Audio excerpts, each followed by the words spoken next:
sai ke cewa kana fi ahadil azmani salifa, ya kasance a ɗaya daga cikin zamunna waɗanda suka gabata,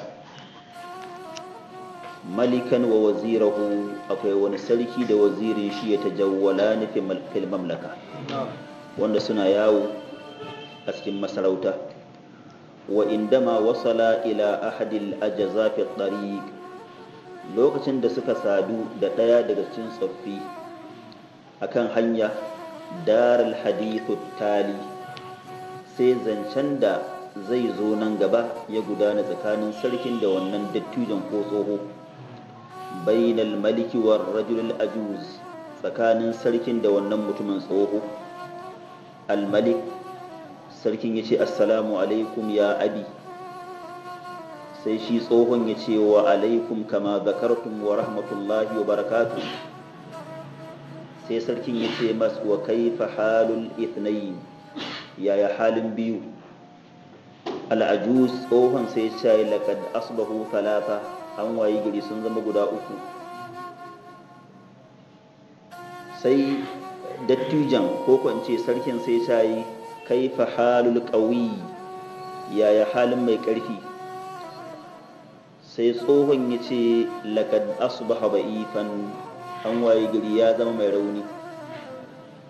Sai sarkin ya ce wa kaifa halul ba'id, yaya halin wanda yake nesa. Dattijan ya ce laqad asbaha qariban, an waye gari ya matso kusa. Qala al-malik, sarkin ya ce la tabi raqisan, kada ka sayar da arha. Al-ajuz, sai tsohon ya ce la tusi harisan, kar kai wasiya ga makwadaici. kullu hadha al-mashhad dara wal wazir waqifun la yafqahu shay'an minhu, duk wannan zancen da ya gudana shi waziri na tsaye bai fahimta komai, kamar ana magana da wani yaran da bai san me ake nufi ba. Bal wa qad asabathu dahsha, abinda ya same shi shine imuwa, war riba da kokanto, was sadma da kuma rikicewa. thumma mabal malik wa waziruhu fi jawlatihim, da sarkin da waziri suka ci gaba da yawon su na rangadi.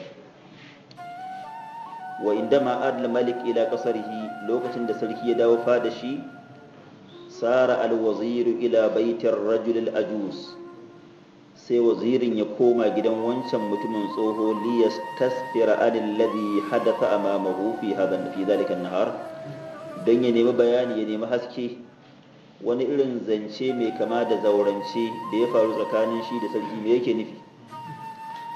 wasala ila bait al-ajuz, ya ji gidan tsohon, wa mubashara, kai tsaye istafsarahu alal mawdu, sai ya nemi haske, mawdu'in da kuka tattauna kai da sarki ban gane ba.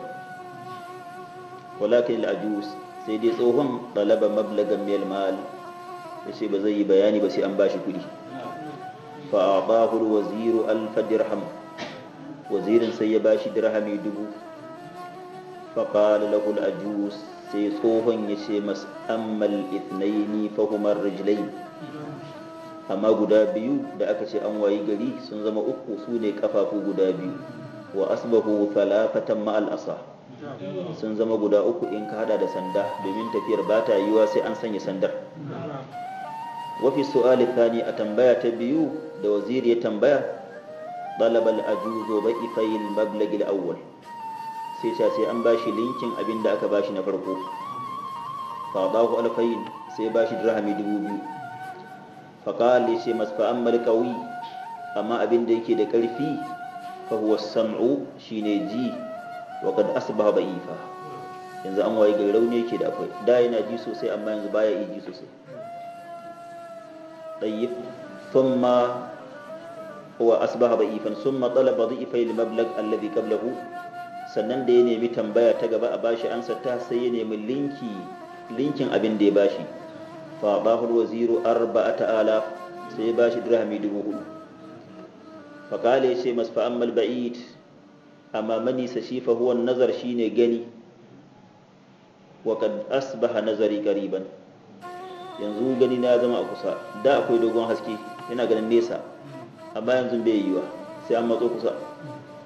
wa inda ma sa'alahu al-waziru an as-su'al al-akhir lokacin da wazirin ya tambayi dattijan tambayan karshe imtana al-ajuzu an al-ijaba tsohon sai ya ba zai bada ansa ba hatta a'tahu al-waziru 100,000 dirham har sai wazirin ya bashi dirhami 100,000 dubu ɗari faqal sai ce mas'inal malik sarki kana ya alamu minka annaka satati ilai sarki daman ya san cewa zaka zo wurina litastasfirani anil ladhi hadatha don ka nemi bayani dangane da abin da ya faru wa anni sa'ashrahu laka zan yi ma bayani filla amma sharhi wa ausani amma sarki ya gaya mun bi Allah udiyaka mafatihal kalami illa ba'da an ahsala ala kulli ma uriduhu ba'da ma urid sarki ya ce kar in kuskura in baka mabudai da zaka fahimci baganganu har sai na samu abin da nake nufi wa haka da hasalt ga su kuma na samu kuma mabal wazir sannan shi wazirin yayi tafiyan shi wa huwa mabhurun bima hasala mahu fi dalika nahar yana cike da mamaki dangane da abin da ya faru gare shi a wannan rana to wannan abin da yake nuni wasu irin kalmomi da ake magana dangane da su kamar wani irin yare ne wanda da kalmomin da ka sani da su ake amfani amma saboda an ɓaɓɓoye ma'anonin ba kowa ke iya fahimta ba kun fahimta yanzu ko mu a yarenmu na Hausa za ka samu akwai irin wannan abubuwan ana yin su ɗayyif